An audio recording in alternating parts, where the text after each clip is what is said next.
2021. That's all right. I'll get used to it one day. Our fall 2021 Change Academy.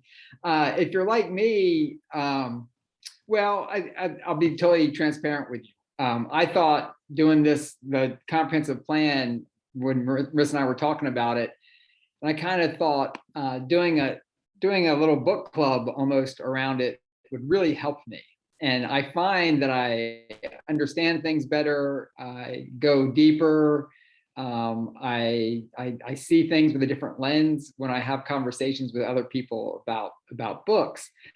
And already I'm feeling so much more attached to this comprehensive plan, or a part of it, or that it is looking toward our future, and there are things that ways I can participate in it.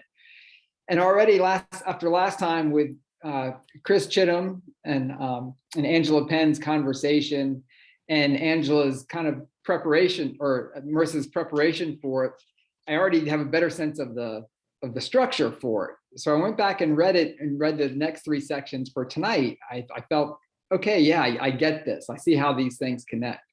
And tonight with our guest Michael Clark, we're going to go deeper into one part of it, but it's still going to be a very broad conversation as we hit these next three sections. And I think that's a good enough start, Marissa. Yeah, I think that's a great start. Let me pull up the PowerPoint real quick. So we've talked about most of this before, and I think we have quite a few returning people. So I'm just going to skip some of the business end of things so we can kind of hop right into the conversation. But thank you as always to our many partners who support this. Thank you to those of you who've returned to what is now our 4th virtual series, and welcome if you're new and just joining us for the first time. So typically these sessions involve kind of a mixture of conversation, presentation, and more conversation. So it's the same today. So I'd like you all to take a moment, and I'll drop this question into the chat, just to share your observations, reactions, or reflections on these 3 sections of the plan that we read for tonight. So that's healthy community, harmony with nature, and livable built environment. So I'm going to copy this and close the share. So yeah, just what was your overall takeaway? Anyone can feel free to dive in. We'll take about 5 or 6 minutes.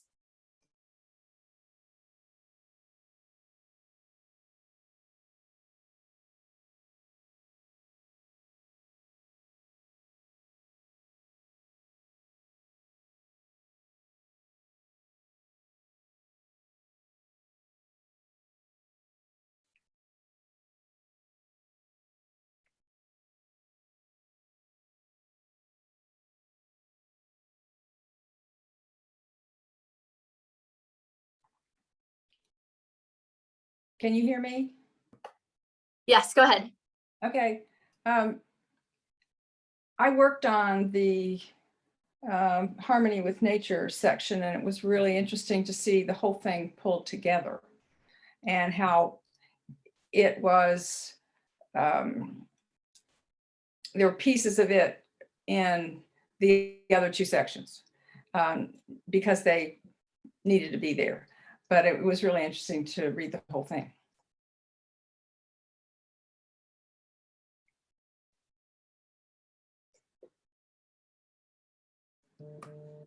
Thank you, Marianne. Anyone else?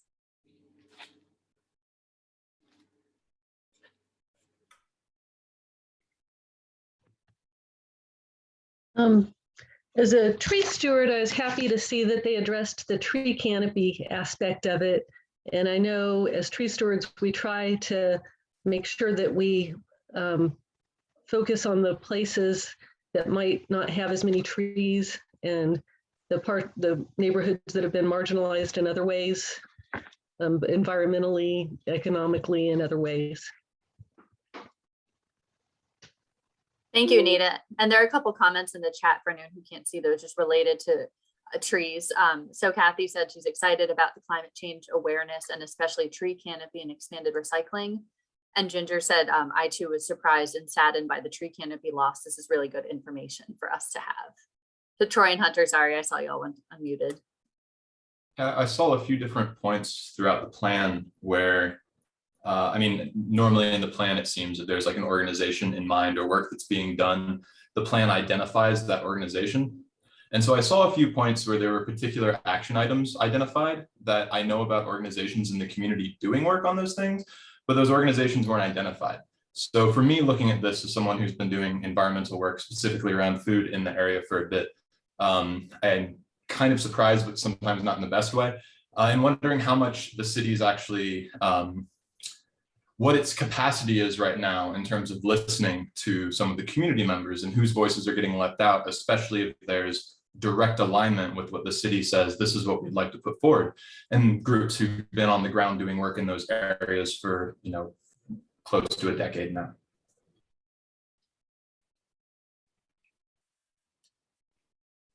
Hi, this is Kathy Greenberg. Can you hear me?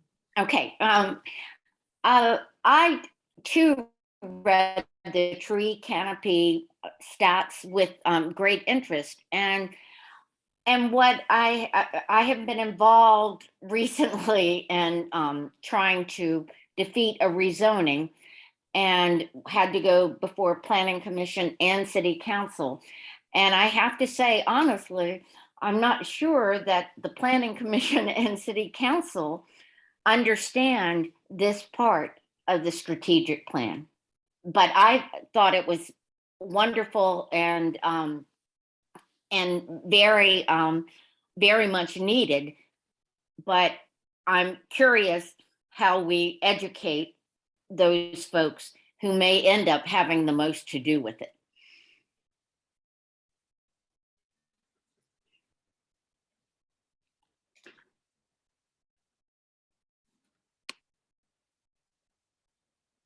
Thank you. We've got time for one more overall observation.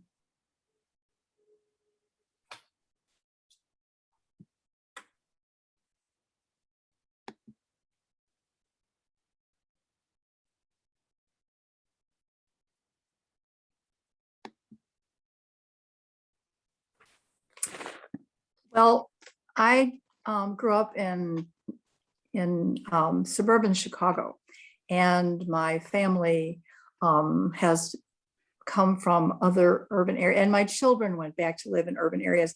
And I just have to say that, it's always been kind of a family joke. Oh yeah, well, Roanoke, haha. What's happening in Roanoke. And I just have to say that reading through, and I don't even understand a lot of it, but reading through this plan, I'm just really impressed that people here in Roanoke are actually thinking about these things and addressing these concerns. And, I just have to tell my family that it's no longer ha ha. I think we're doing some really good things here. So that comes from a very unknowing person about what's really going on. But Doug's right. I feel a lot more connected having heard all of you talk about it. So thanks.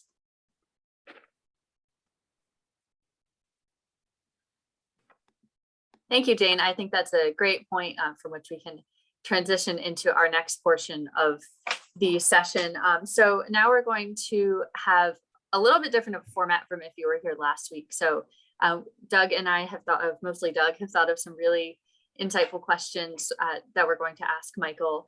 So let me introduce him real quick. So Michael Clark is Roanoke's Parks and Recreation Director. He's a graduate of Virginia Tech.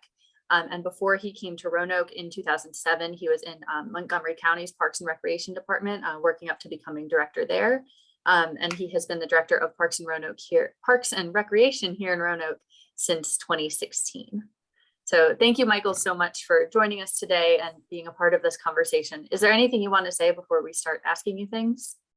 Real quick, what Jane said made me chuckle because a couple years ago, my wife and I traveled out to Tucson.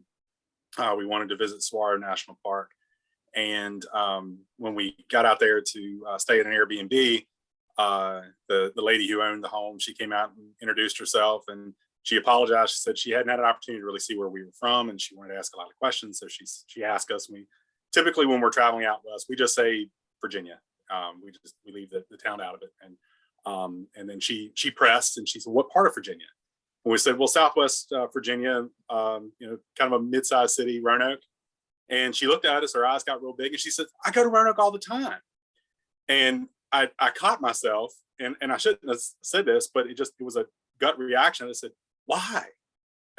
and I don't know why that came out, but that was just my initial reaction. But we never would have thought we'd meet somebody that had heard of Roanoke, much less travel there all the time. And come to find out, her sister lives outside of my hometown in Rockridge County. Her husband, so this woman's brother-in-law is a professor at Washington Lee University, and she flies into Roanoke all the time and goes to visit her sister up in Irish Creek. So I just thought it was interesting. So even those that are involved with trying to make change and make Roanoke a really cool place to live, we have to check ourselves too, because I find myself falling victim to the same thing of not really giving Roanoke the credit and the props that it really deserves.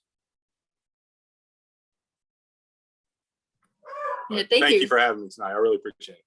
Yeah, and thank you so much for that reminder. And I'd like to apologize for any barking you hear during this Q&A. So our first question to you, real simple. How do you describe your work and the work of your department? So the work that we do is we make Roanoke more livable. We went through a master planning process back in 2018, and the mission statement that we developed as a department is to build a welcoming community through play. And that's something that we have tried to really hammer home with all of our staff, in that even though all of us at any level of the organization have individual tasks that we're responsible for our job, our role in this city is to build a welcoming community through play. So whether you are cleaning a restroom or mowing grass or administering an athletic league or running the department, our job is to build a welcoming community through play. So that's what we try to foster through all of our spaces and all of our programs. Great, thank you. And from your position over Parks and Recreation, how do you see the role of your department fostering better community outcomes in all of these areas? Well, I think if we learned anything from the pandemic is how important our parks and public spaces are. We joke that park professionals have been preaching for decades that parks are critical social infrastructure, and it really only took a global pandemic for the rest of the world to start listening to us. We're a critical part of any city or town. It's certainly a driver for folks when they're looking for a place to relocate. Typically people are asking about schools, obviously, but also proximity to parks and open spaces. So we feel like we play a role in many different areas within city government too, whether it's public safety or social services or economic development. We play a small role in each one of those. So we like to joke that we're kind of like the multi-tool of public services. I love that one. And that leads directly into our next question. So what does a neighborhood park do? So a neighborhood park does any number of things. I mean, it provides a respite for folks just to get outside and enjoy nature and to reconnect with the outdoors. A neighborhood park is walkable, and that's been a big focus for us. Is that we want to achieve a 10-minute walk to every citizen in the city, so that regardless of where you live, you can get to a park or a greenway within a 10-minute walk, which is typically about a half mile. The good thing is that we're sitting at about 70% right now. So while that's pretty good, it's not where we want to be. We obviously want to be at 100%. But a neighborhood park introduces young people to not just active play and recreation, but also socialization and life skills. And you think about all the things you learned, good or bad, on the playground, and meeting new people and learning new things, and maybe coming home and telling your parents all the new words that you heard while you were at the playground. I get that one too. But it doubles as an outdoor classroom and a social experiment, and all those things to introduce folks to something new. Thank you. So to talk about the comp plan a little bit more specifically, how do you see Parks and Rec advancing the goals of the comp plan? What gets you excited about it? Obviously, I really liked just how green the plan is, and all the different themes that were thread throughout the plan, and not just our trees or our parks, but also our recreational opportunities, the things that we're doing to keep people active and engaged and socializing, and not just from a physical standpoint, but also from an emotional, mental, and social standpoint as well.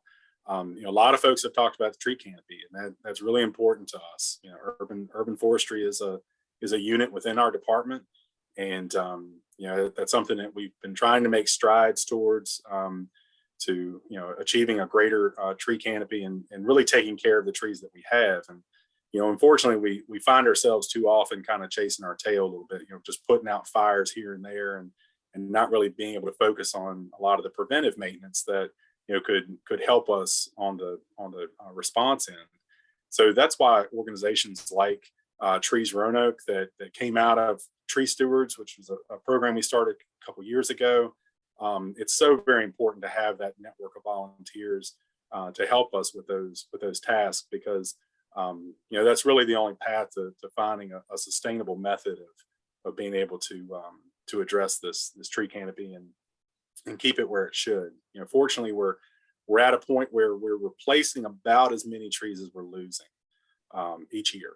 We're still losing, depending on the year. But in terms of funding and what's allocated, we can replace just about as many as we're losing. But what we don't account for all the time is what it takes to take care of these trees, especially in the early years, so that we don't find ourselves in the same position 5 years from now and having to replant the same tree that we just planted because we weren't able to take care of it. So I see our role in fostering those partnerships with organizations like Trees Roanoke, and also Pathfinders for Greenways that help maintain our natural surface trails for us. Blue Ridge Off-Road Cyclists, they help maintain our trails as well. And then our very extensive youth athletics program, and relying on all those volunteers to coach young people. And they're doing so much more than just coaching the sport. I mean, they're developing life skills, and they're helping to shape these young people's lives. And it's a really important role, and that's something that we can't do on our own. So I really see our role is to continue to foster those relationships, and do what we can to try to address all the issues there to really make us a green city.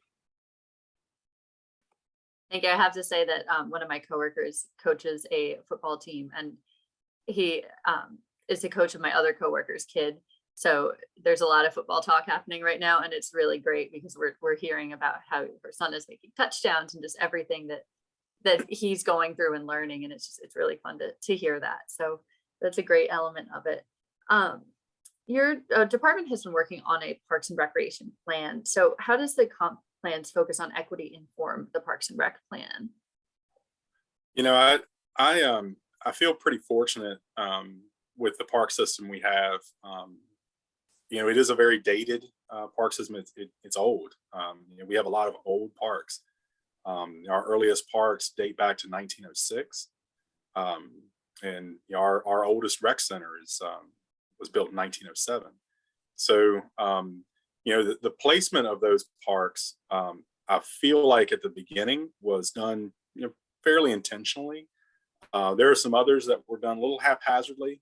We do have some parks that are former landfills, and I think that seemed to be the practice for a long time in the 60s and 70s, was to just cap a landfill and call it a park. There's not much else you can do with that. But the good thing is I've got some really good folks on staff that are very intentional in their planning efforts and how we go about cycling out amenities in parks, and what parks we address when it comes time to look at deferred maintenance and those type of things. And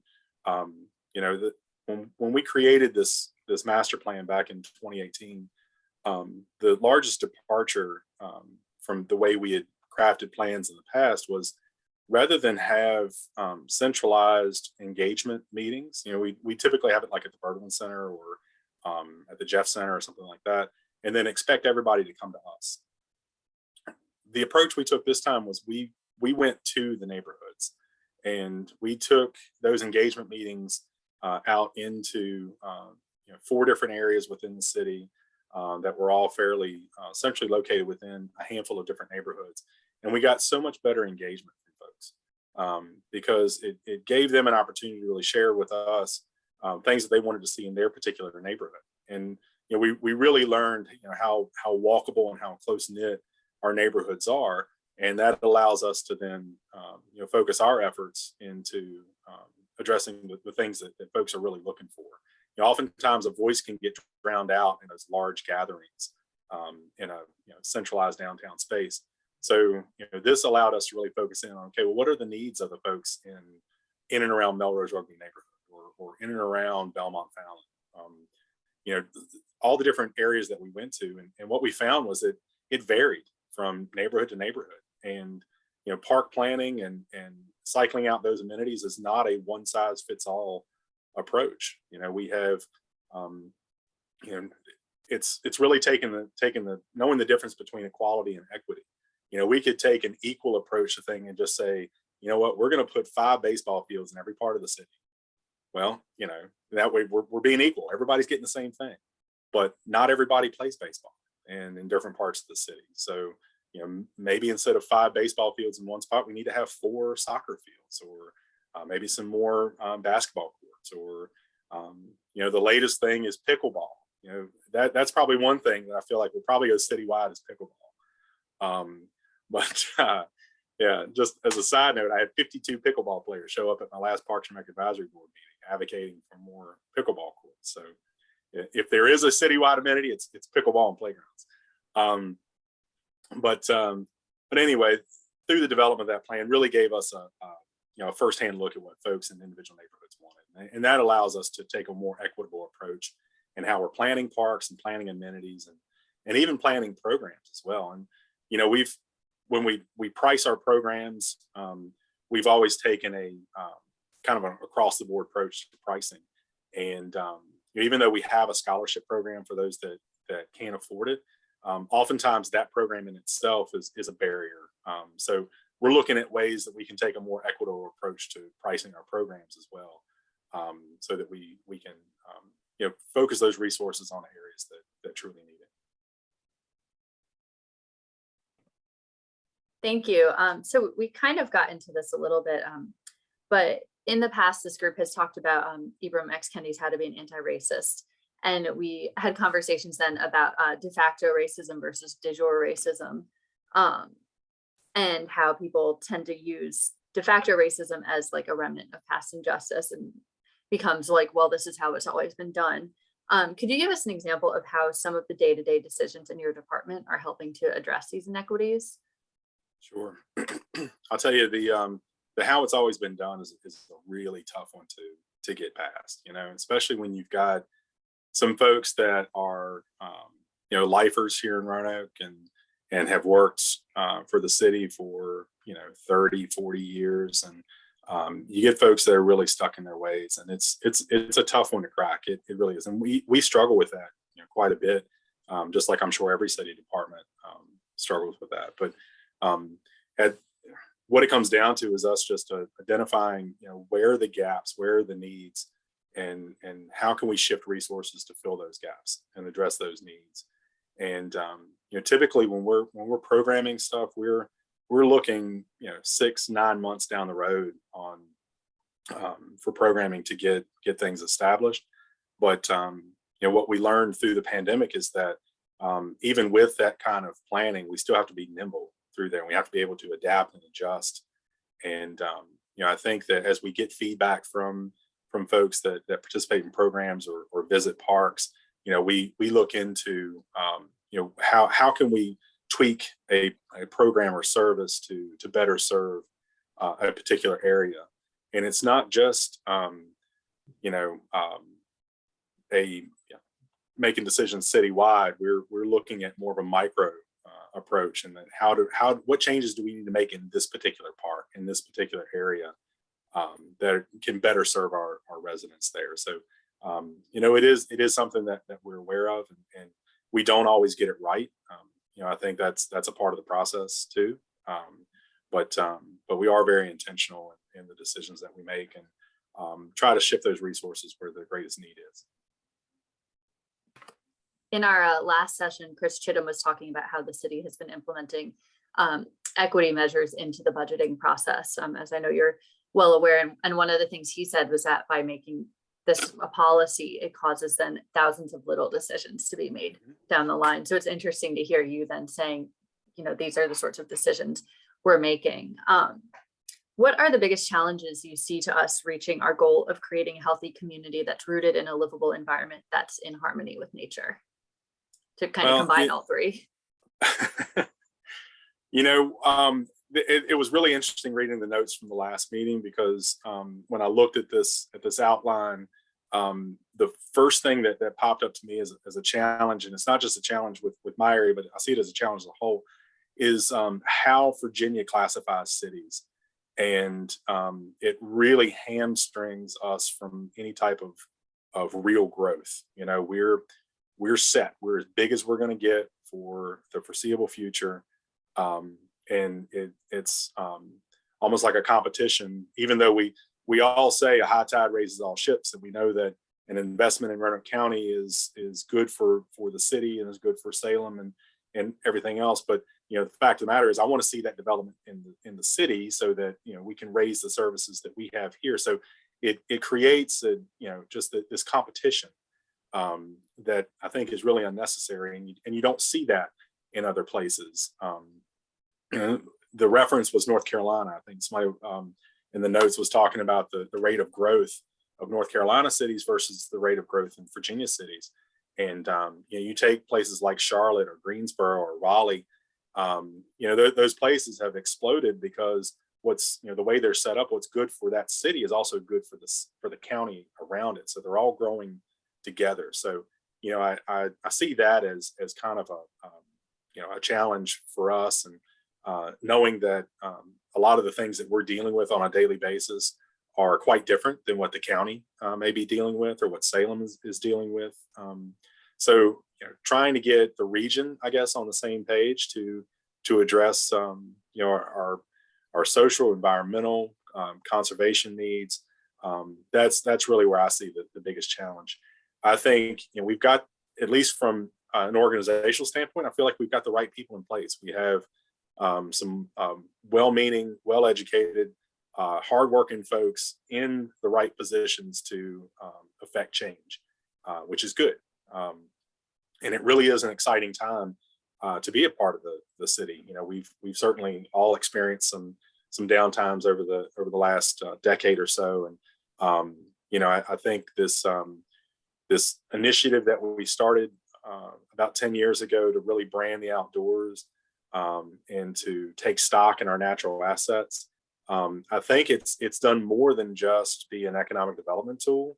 I think it's been an advocacy tool, and it's really allowed folks that maybe grew up here or been here all their lives to take stock in the stuff that's around them and really appreciate what a beautiful area that we live in. A lot of folks are envious of that. So I do think that we're on the right path. We're taking the right steps, and I think it'll be those issues that require either state intervention or that will prove the hardest for us.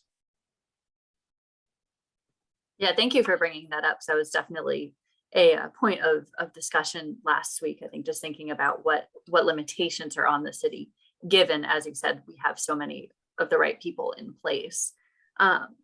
So transitioning a little bit from talking about the city as an organization to local community organizations.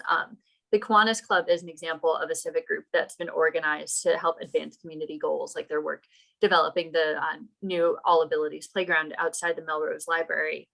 What are some other examples of ways that individuals and civic groups can support your work? Sure.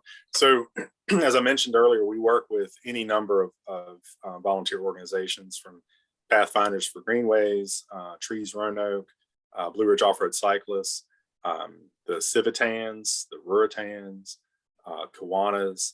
So, you don't necessarily have to be involved with any one of those groups. We have volunteer opportunities available for anybody that wants to give back to the community. All they have to do is give us a call, and we have a list of volunteer opportunities, whether it's doing a park cleanup, or if it's we talked about coaching youth sports. It really runs the gamut. So certainly folks can get involved if they want to, and we certainly won't turn anybody away that wants to help out. But we there for a while, and I'm not sure if this is still the case or not, but we track all the volunteer hours, through the city's municipal volunteer program. And for the longest time, Parks and Recreation had more volunteer hours than every other city department combined. We rely that much on volunteer support, from coaching youth sports to trail work. The trail work alone, our database has around 4,000 volunteers. Now, granted, we don't have 4,000 people maintaining trails. If we did, we'd be in great shape. But we've got around 4,000 names. But truth be told, it's more like around 100, and so that are the regular cast of characters that come out and maintain trails. But if we're never really going to be in a position where we can be all things to all people and take care of all the work ourselves. So we will always need some type of supplemental volunteer support in order to have a sustainable park system. So certainly encourage anyone who is interested to reach out to us, and we'll find something for you to do in the park system. Thank you so much. Doug, any questions you thought of before we open it up to the group? Oh, I think we should just open it up to the group. Okay, let's go ahead. So I'm going to, this might just be on my view, switch to gallery view so I can see everyone. So now let's take about 10 or 15-ish minutes to open it up, and just anybody who has a question, go ahead and ask, or you can always send it in the chat. And like last time, I will record this portion, but then when we get into kind of a different angle of conversation is when I will stop the recording. So whoever speaks first. I see lots of hands up. Okay, Suzanne, I saw your hand first, and then Catherine. All right. Hi, thank you so much for this great information. I am curious about the loss of trees and what that's about. I was just surprised to hear that you guys are just kind of breaking even and working really hard to put back the trees that we're losing. Could you share with us a little bit of why and how we're losing trees? Is it disease? Is it development? What's going on with that? So truth be told, we lose the majority of our trees through weather related events, and through car accidents. We lose quite a few through that as well. And then just natural tree death. There are some trees that just cycle out. We have lost some to disease. Probably the most prominent tree that we just lost was a giant sycamore tree in Elmwood Park. I don't know if you all remember that or not, but it was right beside the amphitheater.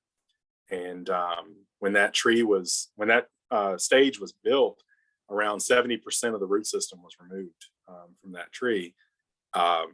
And we went to great lengths to save that tree. As a matter of fact, we won an award through the Virginia Recreation Park Society for our efforts to save that tree. But despite our best efforts, we couldn't. It continued to decline and started to become a safety hazard. So we ended up taking it down. And I joke with the urban forester that he's going to have to give the award back now, since we lost the tree. But yeah, it's a combination of all of those. But we lose very few to disease. Thank you. Mm-hmm. Go ahead, Catherine. Thank you. And thank you, Michael, for your very informative talking points. If you could pick the one thing that citizens or other groups could do to help you folks achieve the goals of the strategic plan or comprehensive plan, what would it be? And I'm gonna point you in a direction because I'm also curious about this.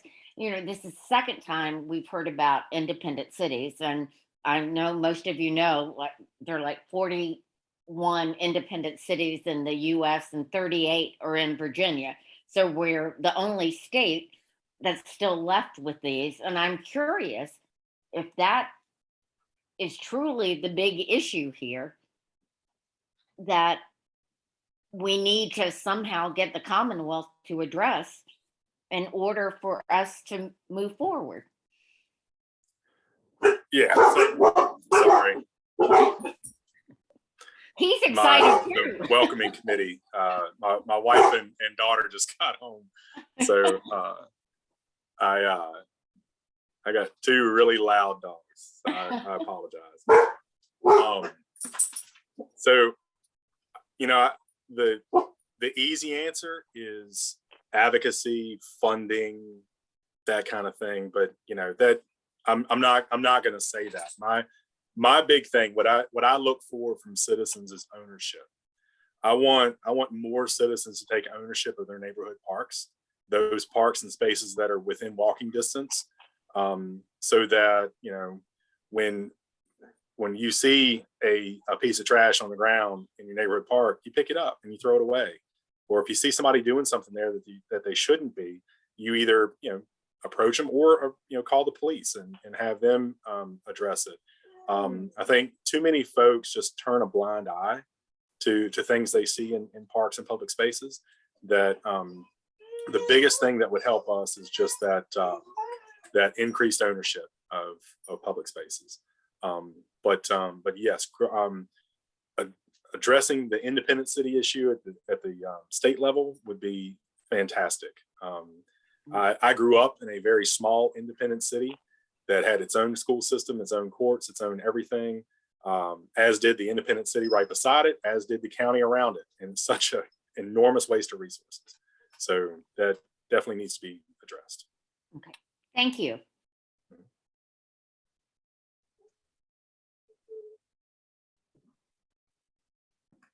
Go ahead, What guys. type, what type of existing collaboration right now is there along some of these efforts between the city and the surrounding county, Roanoke County, and possibly any other counties if you want to dive into that, but in particular with, you know, expanding canopy coverage, since it's not, you know, ecologically, it's not really like a localized thing in terms of the watershed and a number of other issues that we face. So there isn't a lot of collaboration among the jurisdictions on some of those issues. You know, the county really doesn't have an urban forestry operation. I mean, they do some tree work within their parks, but they don't have a dedicated staff towards that. You know, where we do collaborate more on is in terms of park planning and the type of amenities that we have in our parks, and the types of programs and services that we offer, so that we don't duplicate services, and that we make our services accessible to all residents of the valley, not just people that live in the city or live in the county. You know, we collaborate with all the jurisdictions with sports tourism, whether it's, you know, large softball events or soccer events, or even the Ironman event that came in this past summer. You know, that was a regional collaborative effort that we all worked together on. And you know, we keep in pretty regular contact with each other. And you know, the main thing is we want to be able to support and supplement and not duplicate services. So, you know, for instance, the likelihood of us seeing an Explore Park type facility in the city is slim to none, because we have an Explore Park. You know, we're not going to duplicate that effort. So rather, we want to come up with amenities that are going to supplement and support that effort, so that they're successful in that endeavor as well.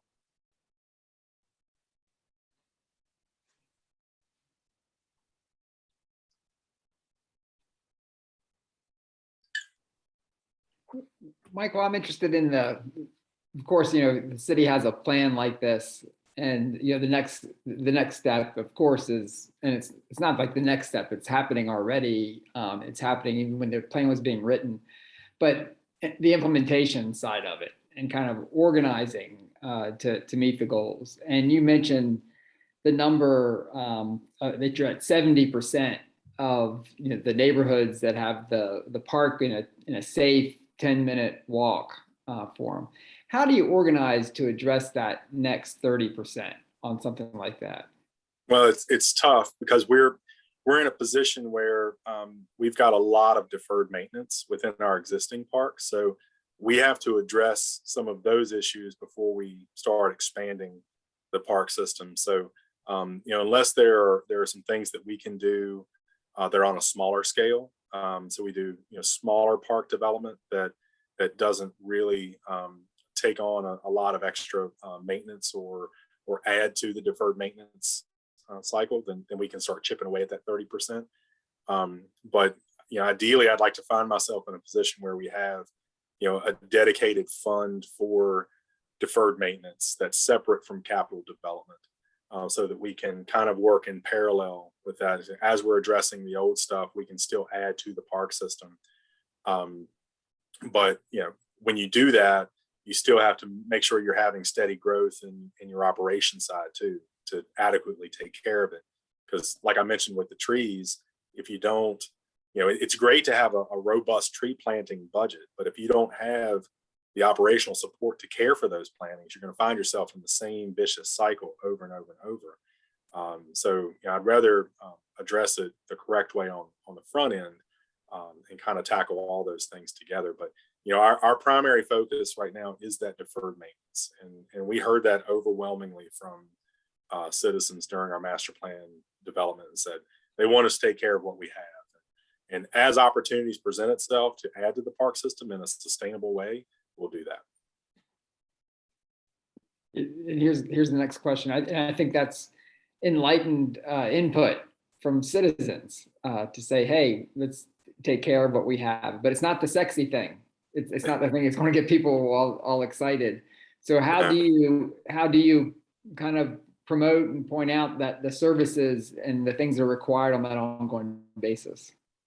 Well, we try to come up with innovative replacements on some of those things, so rather than replacing a tired basketball court with another tired basketball court, maybe that's something we could turn into a futsal court, which for those of you all that don't know, futsal is like soccer on a hard surface. Or pickleball for that matter, so it's being innovative and creative and switching it up some, and having variety among the park system. It was probably well intentioned, but back in the late 90s, there was a bond referendum to replace about 30 some odd playgrounds in the city, all in the same year. So what that led to was 30 playgrounds that all looked the exact same and all had to be replaced at around the same time. So we still have some remnants of those that we're working through now, but we've taken the approach now of having more individualistic playgrounds that are unique to a particular neighborhood, so that it fosters visitation from outside a particular space, so that that when you go to Fallon Park, you're getting something different than when you're going to Belmont Park or Garden City Park or anything else. So we just try to keep it fresh and creative, and that's really the only way to sell deferred maintenance, because there's nothing flashy about replacing a park bench. I can't help you there, but one of the really cool things that falls into this deferred maintenance plans are our rec centers and pools. And as I mentioned, our oldest rec center was built in 1907. What I didn't tell you is when our newest one was built. Our newest one was built in 1965 and hasn't really been touched since. So that's about to change. So we're reinvesting in these rec centers too, which are going to be transformative for the areas that those are in, because they're going to look absolutely nothing like they do now. Really modernizing the facilities we have, taking facilities that are around 5,000 square feet and turning them into something that's about 30,000 square feet. So it's going to be really, really cool to see those transform over the next 3 years. And can you talk some about the process of citizen engagement for envisioning those? I know the libraries help kind of promote some of that conversation. Yeah, so we're winding up a process now that analyzed all of our rec centers and our pools. We do have 2 pools in the city. Both of those were built in 1972 and really haven't been touched since. So this process, it was citizen-driven process. We had a handful of engagement periods. We met with neighborhood groups and other community leaders throughout to try to get some ideas on what they'd like to see in these rec centers and pools. And I'd say probably the coolest thing we did was we asked the after school participants in our program what they want to see in the rec centers. These are 5 to 12-year-olds, and it was some of the things that they suggested were fantastic. One, I have a kid that goes to Grand and Court Center after school, and there was a young boy at his center that suggested that we have a slide that came off the roof onto a trampoline. So I don't know that we can deliver on that one. But just to hear some of the thoughts and things that they had. One wanted their own personal tree house. Others wanted just a gym, which we are short on with those. So we did a statistically valid survey. We also did an open link survey, as well as all of the different engagement avenues. And unfortunately, we were doing this during the height of the pandemic too. So everything had to be virtual. And so I do feel like we probably missed some folks that either don't have access or don't have the comfort level of coming online in these types of forums. So that is the one downside of the process. But we're wrapping that up now. We'll have a business plan that comes out of that that'll tell us exactly how much it will take to operate these facilities once we get them renovated. And the good thing is we've got about $9.5 million in city capital money over the next 3 years, as well as $8 million from ARPA to go towards the center. So 18 million dollars to put towards rec centers and pools. It won't take us as far as we need to go, but it's going to make a significant impact on what we have now. So somebody had asked, how many rec centers do we have? We have 7 rec centers throughout the city. They're located everywhere. We have a rec center in Norwich Park, which is in Southwest. We have the Fishburne Mansion. That's the one that was built in 1907. That's in Southwest as well. We have Discovery Center, which is a nature center up on Mill Mountain that we operate. Garden City Center, which is in the Garden City neighborhood in Southeast. We have Eureka Center, which is in Eureka Park in Northwest. Preston Center, which is in Preston Park. That is in Northeast, Northwest. It kind of serves our Northeast area, but I think it has a Northwest address. And then I'm missing one, Grand and Court Center, where my son goes in Southwest. It's the only one that's really buried in a neighborhood. We also have a small indoor facility at Thrasher Park, but we don't really call that a rec center. It's more like a shelter with walls. So. Thank you. So there's another question in the chat. I'm wondering if you thought the people who showed up for the neighborhood meetings were a good representation of the true demographics of those neighborhoods, so that the information is really useful for creating spaces that residents find relevant to their lives. That's a tough one. In some instances I did, in other instances I saw the same cast of characters that I always see at all the input meetings, those that have been involved with neighborhood associations for forever. So I don't know that a lot of those views are representative of the entire neighborhood. So I do feel like we would have gotten much greater input and more diverse input had we been able to meet in person. and actually go out to those neighborhoods. Because when we did that as part of the master plan, I felt like we got some really good feedback, a lot of representation from the folks that actually live there, as opposed to a single voice that may or may not speak for that neighborhood.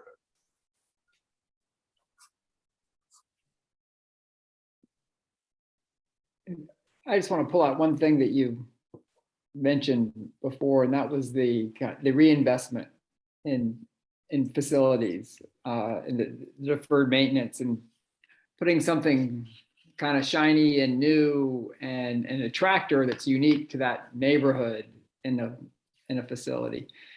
And and when you mentioned that, I thought back to the stamp from the beginning, or the visit from Dr. Ibram X. Kendi at Melrose Library. I think most of the people on the call were probably there that night. And it was, the library was brand spanking new on Melrose Avenue. It's just a unique library in partnership there at the Goodwill campus. And I just remember so many people saying, "Oh, I haven't been here before," or they came out there especially for that event, and then they saw the library. And I hope they've come back since then. They might not have lived in that neighborhood, but I hope they've gone back and felt like, it's worth going to that great location there. And it just seems, when we're talking about, we talked about the segregation of the neighborhoods in Roanoke, and how easy it is to get into your patterns and your pathways and not step out of those. And I hope some of those facilities are going to be the things that, build new friendships across neighborhoods and attract people to kind of connect in new ways. Yeah, you're absolutely right. I'm hopeful for that as well.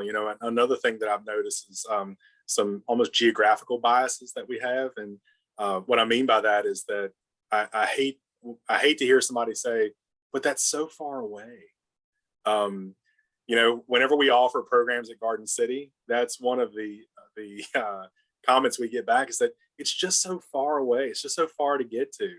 And it's not. It's so not. There's really nowhere in the city that is far to get to. So I think it's getting over a lot of those perceptions too, that things are just so far away. So it's a matter of creating that draw and getting people to want to come over there, and you offer something that's unique, that can't be found anywhere else in the city. And I'm hopeful too that, along with the library and the playground that was installed right there beside it, that's drawing more people into the area that otherwise wouldn't be there. And for what it's worth, the Kiwanis, they're working on another project now to address the drainage ditch, for lack of a better word, that's right there beside it, and turn that into an outdoor classroom, a nature study, working with the city stormwater division and parks department, to turn that into a little nature park as well. So we're hoping that'll draw some more folks in as well. Yeah, and I just want to give a shout out to your staff who coordinated the Go Quest and Play Quest virtual scavenger hunts over the last year, because those were, one, really well organized, but two, it was a really great way to get people into other neighborhoods and into other parks. Like, I know my team, was scrambling around town one weekend, climbing every mountain we could and going to every park we could. And it was a really great way to see the city and to kind of push people out of our comfort zones, I think, in a way that may not have occurred to us. So I just want to say kudos to that. Yeah, thank you so much. Yeah, that we've gotten a lot of good response about that. Another one we offer is a great Greenway tour that people sign up for. We give them tours of all the greenways that we have. A lot of people will say the Greenway, and they're referring to Roanoke River Greenway, but we've got other Greenway trails too. We have tons. And this program introduces folks to other parts of the city that they may not be familiar with or haven't walked before. And whether it's Tinker Creek Greenway or Lick Run Greenway, even a small section out near the RCIT at Reed Mountain Greenway. So we have tons of different spaces. It's just a matter of getting people out there to do it. But but we also collaborate, with other departments. One of the really cool things that we just installed at Belmont Park in Southeast was a story walk that we worked in conjunction with the library there. So along the interior walking path in the park there, you go from one panel to the next and you read the story as you're walking around. And we hope to add more of those type of elements as well. And another effort to try to draw people into a park that they may not otherwise go to regularly.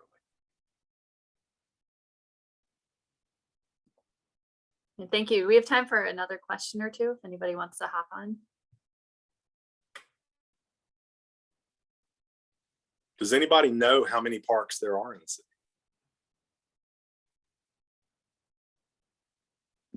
Well, hey, we're going to have door prizes, we're going to give away next week.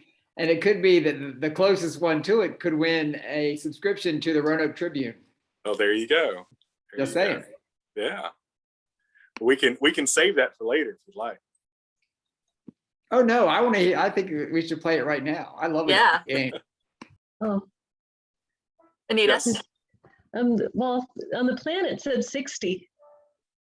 There are 60 parks, but when you add up all of the greenways and plazas and parks, we have 72. Oh, Anita, I still think do you have a subscription to the Roanoke Tribune? not yet. Now you do.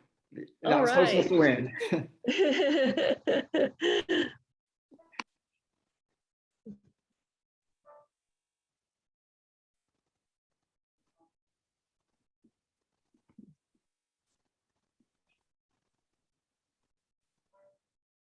Well, now I just want to play trivia. What other trivia do you have, Michael?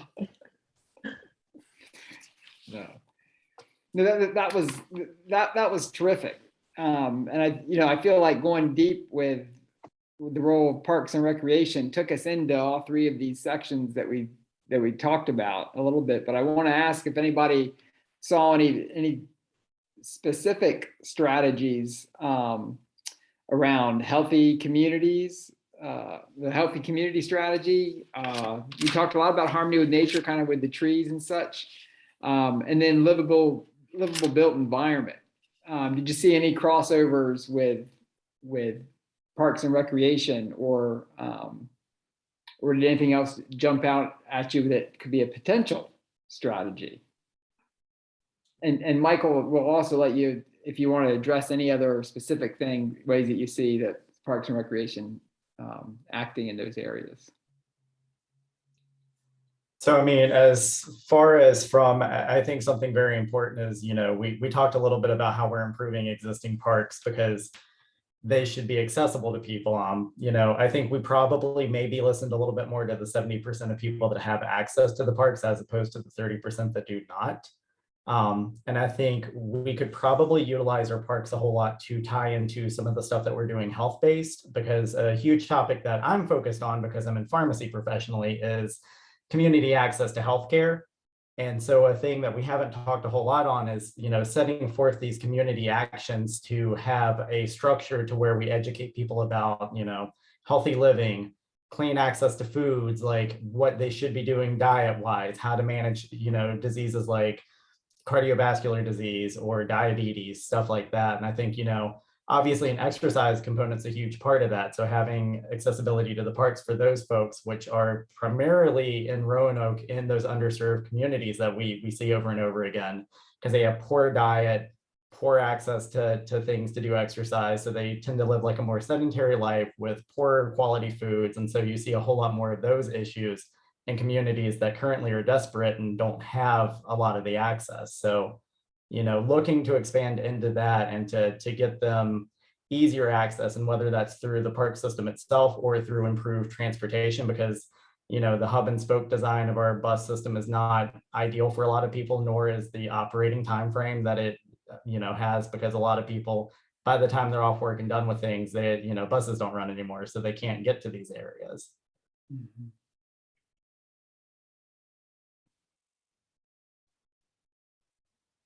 Yeah, one thing I'll add to that is that one of the things that we struggle with are making sure that our parks feel safe, because in many of our underserved neighborhoods, there is park space available and it is readily accessible, but it's not always perceived as safe.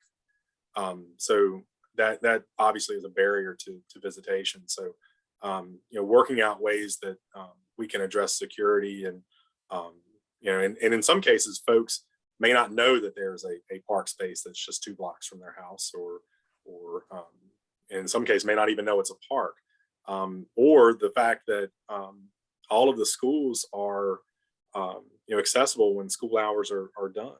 So you can your young people can use those playgrounds and everything else after the school day is done. It's really just making sure people are aware. I did want to point out that the 2 areas that were most efficient in parks are Greater Direly, believe it or not. And Greater Direly is in Southwest, out towards Salem in the county. And then parts of Northeast, like towards Monterey. Of course, there's the golf course is out there, and there's some other industrial things. So and then in Greater Direly, it's very suburban. Out there, it's almost like Roanoke County light. So a lot of folks will have larger lots, within their house. They're not sitting necessarily on 1/4 acre lots like most city lots are. So it is difficult to find space out there in order to put public parks through there. But those are the 2 areas where we're most efficient. And one thing I failed to mention too is that the city has re-engaged a group called Complete Streets, and this is a collaboration of the city's planning, building, development department, public works department, parks and recreation. Doug sits on it from arts. And what it is, we review now every street project to make sure that we're addressing things like walkability, like trees, like public art, connectivity, all these other things. So we're not operating in a vacuum. And for so long, we would just repave what we had, rather than have a good, robust discussion on is what we had the right thing to have, or is there something better we can put there? And through those discussions, we've seen a lot more trees go into projects, which is fantastic. And we've had really good discussion on bike lanes and sidewalks and other connectivity things. That these are conversations that just haven't been had over the last several years. We used to have this committee years ago, and just for whatever reason stopped meeting. So through the development of the city's comp plan and this kind of reinvestment in addressing the different needs throughout the city, we started that group up again, and it's been really, really good.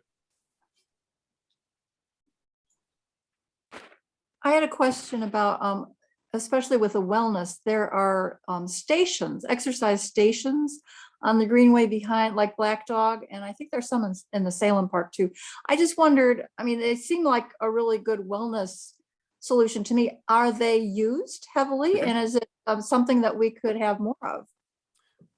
Yes, and we have them at Vic Thomas Park on the Roanoke River Greenway. We've got them in Washington Park on the Lick Run Greenway, and we've got them in Countryside Park on that part of the Lick Run Greenway. And we've spaced them out so that you have to walk to each one, so you get some cardiovascular workout as well. What we've noticed is a lot of jurisdictions across the country will create pods that just have everything in one location. We kind of prefer that spread out, so that you're getting a little activity in between each one. But yes, the short answer is yes. Good. They are used, and yes, we would like to see more of those throughout the park system. Great. Thank you. Yeah, that Washington County one's it's like a gym in a way. It's like a leg press, and it's Oh, yeah. And Troy and Hunter, did you raise your hand? Yeah, I want to. So it's a little funny to hear that as an avid user of like calisthenics workout equipment. I absolutely abhor the park behind Black Dog, in part because you have, I think, if I remember correctly, 6 benches, when you could have had 1 bench with 2 bars on each side spaced differently, which seems like a poor use of resources. But also it doesn't typically provide a lot of it doesn't provide a wide dynamic array of exercises that can be done. You're providing a bench that's very limited in terms of its use and usability, Whereas going to like New York City or going to like Lima, Peru, you find these exercise equipment stations that are comprehensive and within maybe like a 10 by 10 or 20 by 20 footprint that provide all of the things that you would typically need, and then some for beginner, intermediate, and advanced.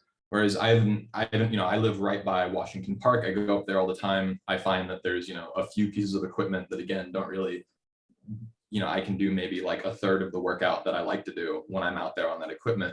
And it doesn't exactly meet the need. So I'm really curious about that and kind of what type of feedback has maybe been garnered around that. Because also walking between that equipment is, not, it's not for me too much of a cardiovascular exercise, and maybe that's, biased, but at least with respect to usability, I don't think that's too much of a biased statement, but more a reflection of, 8 benches versus 1 with dynamic access and usability. Sure, and that's certainly something we can look into as we cycle a lot of the older amenities out. The one we put in at Big Thomas Park, that was the very first set that we put in, and even with the ones at Washington and at Countryside, the goal was to gear it towards someone that doesn't regularly work out or has never worked out. Kind of programming to the lowest common denominator. Just to get somebody introduced to it. So your beginner level person, and we, for what it's worth, we are looking at putting in a more advanced adult themed workout area at River's Edge North, and near the 2 athletic fields that we just redid. That'll cater more towards intermediate and advanced athletes, but it is something that we can certainly look to as we cycle those out to take into consideration multiple user groups. But in full disclosure, when we put those in, the goal was to address beginners, and just because there are so many opportunities for folks to work out in Roanoke in traditional gyms and such, so we figured we'd put something in that appeals to somebody just getting started.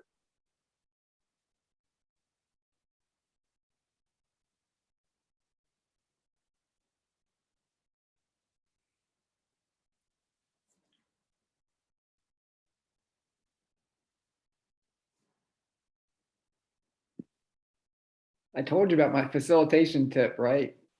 Where you wait for it to feel awkward, and then you count to 7, and someone will have spoken up. We don't always have to do that though. Yeah, but one of my favorite things is to see like a parent and a child using that on the greenway, just out of the kind of the curiosity and the novelty of it. I saw one recently. I wanted to kind of cheer him on, but I knew that was probably the last thing he wanted, was some attention from somebody when he's trying to, do a sit up. And at any rate, Richard has his hand up. Doug, sorry to interrupt. Richard. Yeah, sorry. I'm curious about why the independent city status remains. Who is invested in that? Is that the counties are invested in it as it is? So that is the political calculus of that, or how does anyone get any traction in this? I mean, what's wrong with regionalism? I don't understand the problem there. But anyway, help me out. Yeah, I'm not sure. I know that there, every so often there's a commission made up of delegates and senators in the state legislature that review this, and I think it was a year ago, 2 years ago, that they re-upped the moratorium on city annexation. So it's I don't know if it's another 10 years, another 20 years, or what the moratorium is right now. But it is in the current setup, it is really, really good to be a town in Virginia. If you're a town, especially a town the size of like a Christiansburg or Blacksburg or Herndon, you're sitting pretty because you've got a really large tax base, but you don't have a lot of the big ticket items that the surrounding county has to pay for, namely schools. It's because none of the towns have their own school system. So, yeah. So what's the, can people revert to town status, and what is the downside to that? Why don't we all do that then? Well, you can, but if a city has more than 50,000 people, it can't revert to a town. So, so we won't be able to revert to a town. It does get contentious. It's contentious right now in Henry County and Martinsville. The city of Martinsville is going through the process of reverting to a town. And that means the county is now taking on all of their assets that they had, things like a courthouse and schools. And now they're inheriting all these buildings that they've got to find the money for. Now they're also getting, I don't know how many people are in Martinsville, but they're getting that many more citizens, and they're increasing their tax base by that much. But they also now have to do something with those facilities. So more often than not, when a city reverts, they do it amicably. But you do have some that they get a little contentious. I think when Bedford did it, that went pretty amicably. They went from a city to a town. Clifton Forge back in the late 90s went from a city to a town, and that was amicable as well. Many of the places, you'll find cities and counties that have shared services agreements. So when those are in place, it's a lot easier for a city to revert. For instance, Lexington and Rockridge County have a shared services agreement for courts, social services, and for the most part, schools. Lexington still has 2 schools that they operate. They operate one elementary and one middle, but they have a joint city-county high school up there. So if Lexington were ever to revert to a town, I feel like it would be fairly amicable there.